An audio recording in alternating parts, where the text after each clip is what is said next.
Today's workout begins with the dumbbell hang squat clean. For the dumbbell hang squat clean, we want to warm up with the squat, with the dumbbell squat, just to make sure we have that receiving position. So for this dumbbell squat, we're going to get the weights up over the shoulders. Back of the dumbbells hooked over the shoulder, elbows are up. Our feet are shoulder width or just outside shoulder width, feet straight ahead. Pull down into a squat with your hips lower than your knees right in line with your toes, elbows are up, chest is up, and drive up. So we want to do a few of these reps to make sure you feel comfortable squatting. Once you're comfortable, we turn this into a squat clean. For the squat clean, we take our feet hip width apart, our shoulders down and back. We initiate by dipping the knees, and from there we're just going to extend the knees, shrug the shoulders, bring the elbows back, and pull down into that squat that we went over. Again, we dip the knees, extend the knees, shrug the shoulders, elbows pulled back so the dumbbells stay close, and we pull down into that squat. Make sure you're standing up all the way to complete a rep.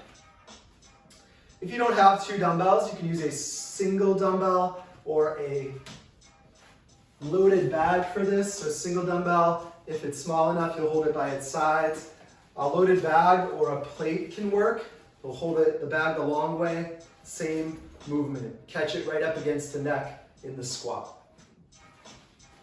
Our second movement today is the burpee. For the burpee, our feet are hip width apart. We push our hips back, bend our knees, get our hands to the floor, about shoulder width apart. From there, we hop our feet back into plank. Bring our chest down to the ground, elbows in. We warm ourselves up back to that plank, and then we jump our feet far forward to the hands and jump up and touch the hands above the head. Again. So it's really about moving those feet. Move the feet back quick, move the feet forward all the way. If you have to be quiet today, you can step back, and you can just go up on your toes at the top, touch your hands overhead. Our third movement today is the chin up.